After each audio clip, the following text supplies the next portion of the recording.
오늘 말씀 속에서 우리는 세례 요한에 대한 이야기를 보게 됩니다.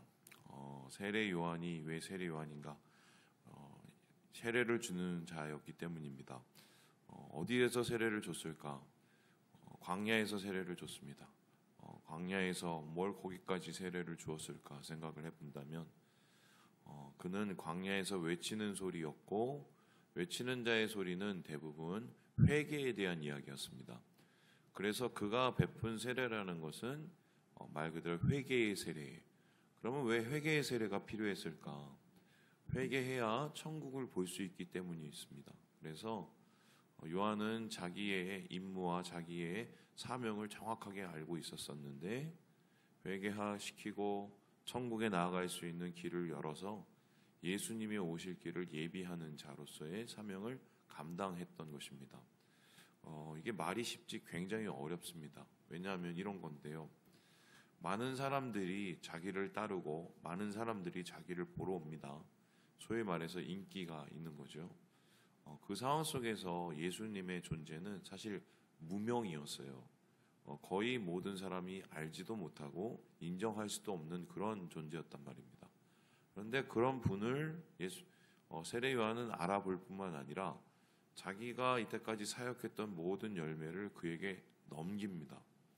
심지어 예수님의 12 제자 중에 많은 수가 사실은 세례 요한의 제자였습니다. 그리고 예수님을 따랐던 무리들의 많은 수가 세례 요한을 따랐던 무리들이었다면 여러분 어떻게 생각하시겠습니까? 이 사람은 사역을 굉장히 잘했을 뿐만 아니라 인수인계를 굉장히 잘한 사람입니다. 이게 굉장히 어려운 게 오늘날 한국 사회에서, 특별히 한국교회에서 일어나고 있는 일들을 우리가 살펴보면 됩니다. 계속해서 교회에서 욕을 먹고 있는 이유 중에 하나가 여러분 아시는 것처럼 세습의 문제입니다. 교회 세습이 어떤 교회는 4대에 걸쳐서 세습을 한다고 들었어요. 어떤 전통을 가지고 그것이 이루어졌는지는 잘 모르겠으나 이게 은혜롭고 또 행복하게 세습이 될 수 있으면 좋겠는데, 대부분의 경우는 아시는 것처럼 이건 교회의 사유화죠. 개인의 교회로 만들어버리는 경우가 많이 있죠. 그 이유가 살펴보면 그 통합 측에 있는 아들에게 목회를 물려주신 분이 그런 얘기를 했더만요. 이 고난의 자리를 물려줄 게 아들밖에 없었다고. 근데 그게 고난의 자리인지, 그 자리는 다 가고 싶은 고난일걸요. 그런데 그렇게 얘기를 하는 사실 속내는 그겁니다. 자기가 누구에게 물려줬을 때 그거를 물려받은 사람을 제대로 믿을 수가 없다는 거죠. 그러니까 자식 정도밖에는 믿지를 못한다는 소리입니다. 그런데 여러분 아시겠지만 한국의 교회 중에, 특별히 강남에 있는 교회 중에 예전에 아주 큰 사건이 하나 있었습니다. 목사님이 아들에게 세습을 했는데 교회가 난리가 났습니다. 아니, 자기가 원하시는 대로 했으면 뭐가 문제인가 싶은데, 아시겠지만 아들하고 아버지하고 교회에서 두 파로 나눠졌어요. 아버지 목사님을 따르는 사람들, 아들 목사님을 따르는 사람들. 그래서 교회가 난리가 나고 결국은 아들이 이겼습니다. 이게 참 말도 안 되는 일인데, 이 한국 교회에, 그것도 강남 한복판에서 일어난 일이거든요. 이만큼 사실 목회를 잘 마치는 것도 참 어렵지만, 목회를 누군가에게 잘 인수인계하는 것도 참 진짜 어려운 거죠. 저만 해도 사실 그걸 경험해 봤는데, 제가 지난 교회에, 그러니까 강남에서 제가 사역했었을 때 그 교회에서 청년부를 4년을 했단 말이죠. 네. 맨 처음에 제가 그 교회에 갔었을 때 그 청년부를 맡게 돼서 맡은 게 아니고, 갑자기 공석이 돼서 설교를 이렇게 땜빵하러 내려갔다가 그냥 거기에 앉아버렸어요. 그런데 그 당시에 청년부가 굉장히 힘들었습니다. 인원도 얼마 안 되고, 또 전 사역자가 좀 이렇게 사역을 굉장히 힘들게 해놓은 게 있어갖고 정말 그 땅바닥부터 시작을 했어요. 맨바닥에 헤딩을 했죠. 그냥 그러면서 열심히 읽어서 나중에는 리더들도 세우고 안정이 되고 또 교인 우리 청년들도 늘어났고 뭐 이런 좀 되게 소위 말해서 안정적인 목회를 이렇게 만들어놨어요. 근데 이제 4년이 되니까 저도 뭐 힘이 빠지고 또 분명히 인순기해야 될 때가 와서 목사님께서 저한테 말씀을 하셨어요. 누구한테 인순기를 했으면 좋겠냐. 그래서 제가 그 당시에 그 고등부인가요? 거기서 사역하고 있는 이 강도사님이었죠. 강도사님 계셔서 이분이 차라리 나을 것 같습니다. 왜냐면은 그렇게 되면 자연스럽게 고등부 친구들도 올라오기 쉽고 이러니까 그래서 그게 넘겼는데 저는 이제 그렇게 했으면 저한테 고마워할 줄 알았어요. 그런 거 별로 없어요. 그리고 제가 그 사역을 둔 후로 인원이 더 늘었습니다. 그건 당연하죠. 왜냐하면 이제 안정적이 되고 리더들도 세워지고.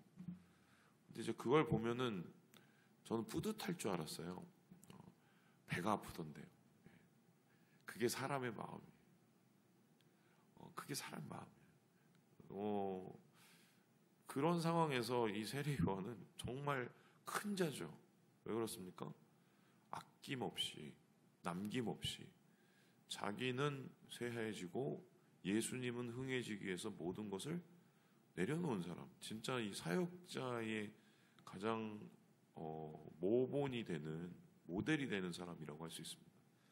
그래서 예수님께서는 이렇게까지 얘기를 하셨는데 뭐라고 얘기하셨죠? 여러분 이거 아시죠? 여자가 낳은 자 중에 이만큼 큰 자가 없다고 28절에 이야기를 하고 있습니다. 한마디로 그만큼 큰 사역을 했다는 소리고 다른 사람들이 할 수 없는 지경에 큰 내려놓음을 했기 때문에 이 세례요한은 이렇게 큰 평가를 받게 된 거죠. 그런데 놀라운 것은 이렇게 대단한 사역을 하고 이렇게 대단한 일을 이루고 대단하게 내려놓았던 세례요한조차도 시험에 들었다는 것입니다. 충격적이죠.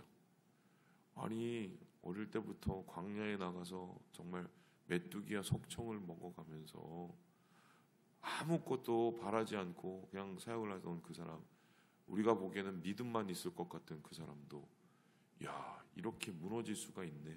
오늘 이 장면은 사실은 굳이 말씀에 왜 적어 놓았을까 할 정도로 안타까운 장면인데, 자 그렇다면은 세례요한은 왜 무너졌을까?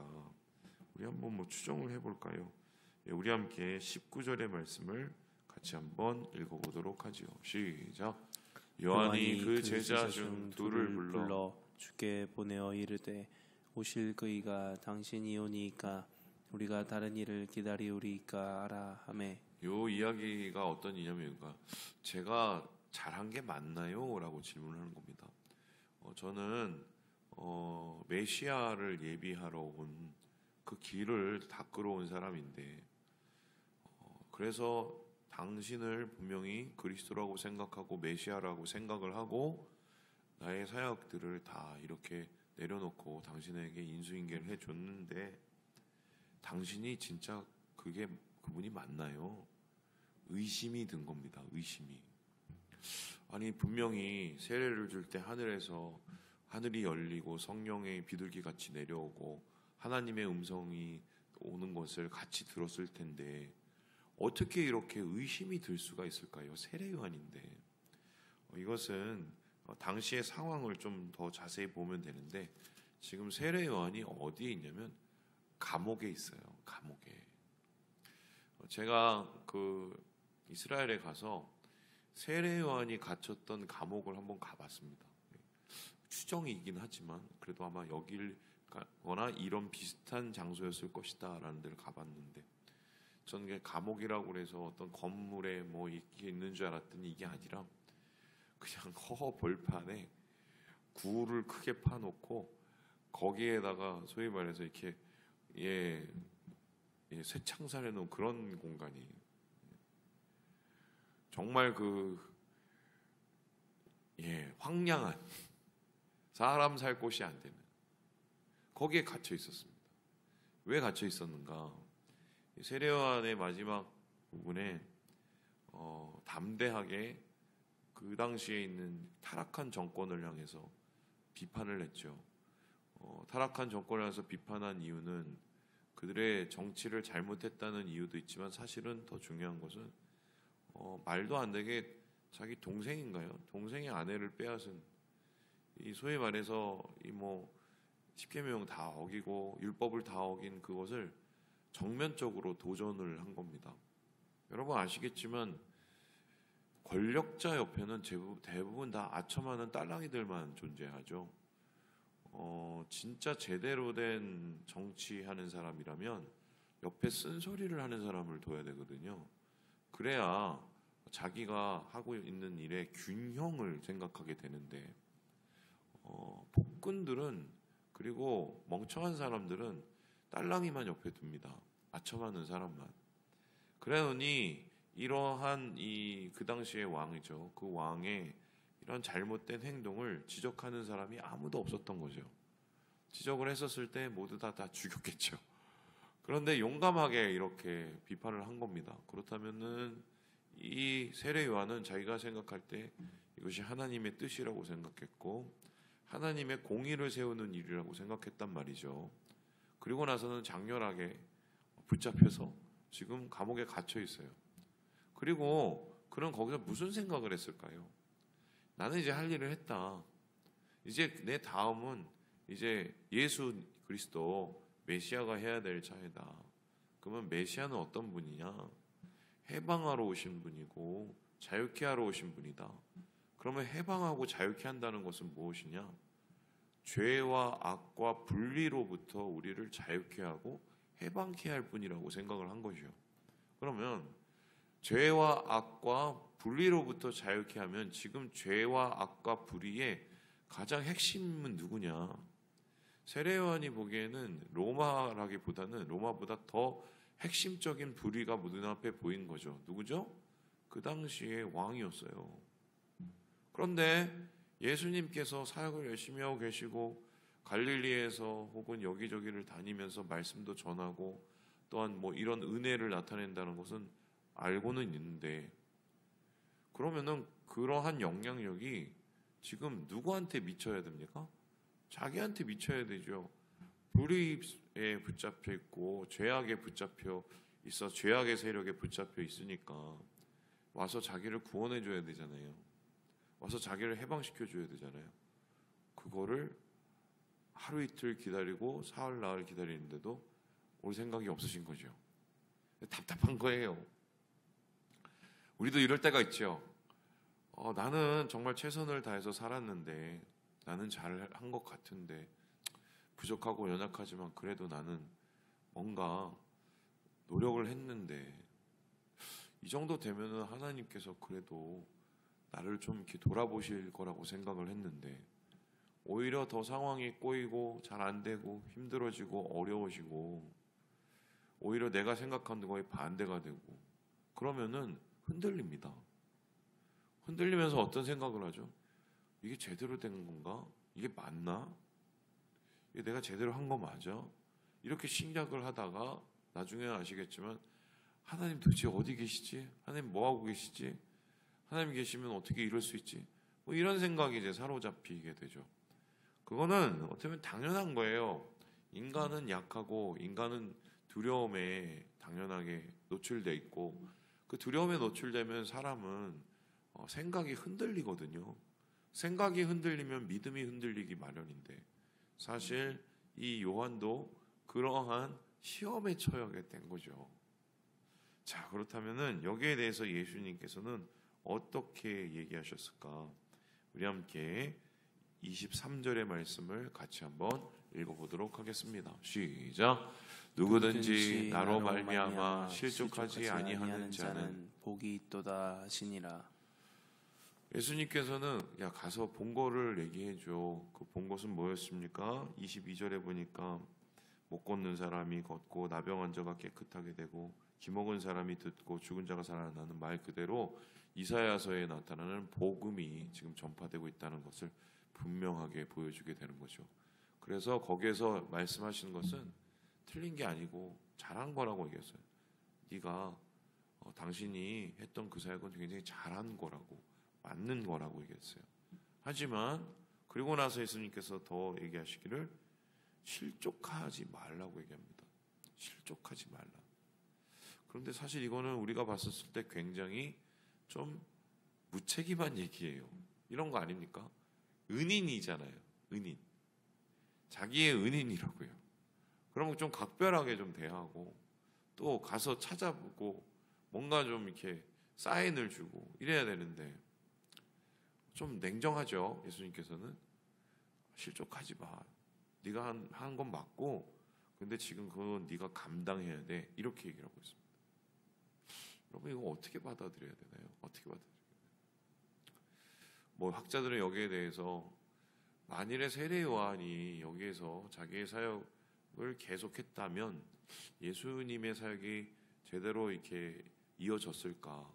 그래서 때가 되었기 때문에 하나님께서 마치 모세를 접으시고 여호수아를 세우신 것처럼 그렇게 세대 교체 그리고 이 리더십을 계승하기 위해서 어쩔 수 없이 그렇게 하신 거다라고 이렇게 말하는 분들이 있지만 이제 그거는 사실 결과론적인 거죠. 나중에 보니까 그렇게 된 거죠. 이 사실을 보면은 사실은 이런 거죠. 누구나 자기가 감당해야 될 하나님의 사명이 다른 거예요. 때로 어떤 사람은 그 사명을 가지고 견뎌야 될 때가 있고 어떤 사람은 그 사명을 가지고 또 앞으로 전진해야 될 때가 있고 각자 맡은 사명의 자리가 다른 거예요. 그때 우리는 잘 몰라요. 그래서 막 여러 가지 불평도 들고 여러 가지 어려움도 들어요. 왜냐하면 하나님의 타이밍을 잘 모르거든요. 내가 지금 하나님의 타이밍에서 어떻게 있는지 하나님의 시계를 내가 어떻게 돌리고 있는지를 잘 몰라요. 이제 그런 상황 가운데 사실 이제 필요한 것은 믿음이고 그 믿음으로 견뎌내는 것이 그게 사명인데 사실 세례요한은 그러한 마지막의 사명을 지금 수행하고 있는 거죠. 아마 제가 생각할 때는 이렇게 예수님께 전해 듣고 그 이후에 세례요한의 이야기가 나타나지 않은 것을 보면 세례요한은 아마 예수님의 말의 뜻을 이해했을 것 같아요. 아, 이게 사명이구나. 이게 내 마지막이구나. 그리고 다른 복음서에 보면은 그 후에 세례요한은 순교를 당합니다. 그리고 그 순교의 불씨가 결국 예수님의 천국 복음이 크게 넓혀지는 큰 계기가 돼요. 참 안타까운데 이게 때로는 우리에게 나타나는 현실이죠, 현실. 그 얘기하면은 마무리가 될 것 같은데 여러분 주기철 목사님 아시죠? 모르신 분 잘 없죠? 영웅적인 분이죠. 우리 한국 교회가 나온 영웅이죠. 기독교 영웅. 신사참배 반대하셔서 그 당시에요 목사 100명 중에 신사참배 가담한 사람이 90명이 넘었습니다. 어느 정도 수준까지 했냐면 시키지도 않는 짓을 했어요. 대동강에 가갖고 세례를 받았습니다. 천황의 세례를 목사들이.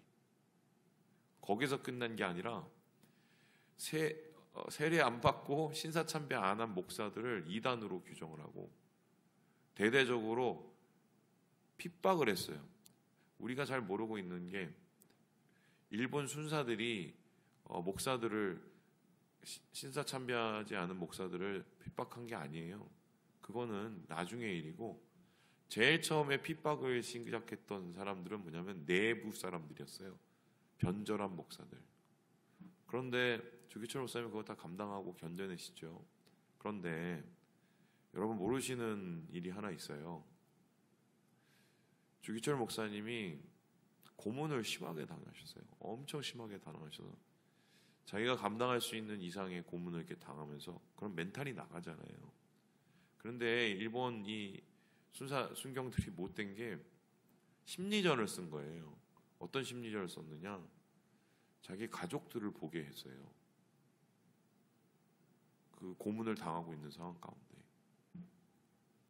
어머니가 왔고 자기 부인이 왔고, 그러면은 우리는 생각을 해봅니다. 고문을 이렇게 당하고 계세요. 거기 어머니하고 부인이 왔어요. 그러면은 우리가 생각하는 주기철 목사님의 이미지는 뭡니까? 내가 이거 감당하고 견뎌내겠다고 막 굳은 믿음과 의지를 생각을 하게 됐죠? 아니에요. 어떻게 하셨냐면 어머니한테 어머니 이거 포기하고 싶어요. 너무 힘들어요. 그랬대요. 흔들리신 거죠. 그때 어머니가 주기철 목사님 바라보시면서 그랬대요. 이게 사명이다. 감당해야 된다. 그 얘기를 듣고 주 목사님이 돌아가셨다고 얘기 들었어요. 이게 실제적으로 가족의 친구. 흔들릴 때가 있어요, 사람이. 근데 그때는 우리가 왜 이것을 하는지를 다시 한번 생각해 봐야 될 때이고, 그때야말로 우리의 믿음을 다시 되새겨야 될 때이다. 그리고 하나님께서 이 모든 것 가운데 분명한 의미와 좋은 결과를 주실 거라는 것을 우리가 믿고 더 신뢰해야 될 때이다. 사실 오늘 세례요한의 이야기를 보면서 우리가 그것을 다시 새겨볼 수 있겠다. 말씀을 마칩니다. 우리 사랑하는 여러분, 주님 주시는 시험 가운데 하나님을 잘 신뢰하셔서 실족하지 않는 역사, 그래서 주님의 큰 영광을 보는 우리 모든 성도들 되시길, 오늘 하루 그렇게 살아가시기를 주님의 이름으로 축원합니다.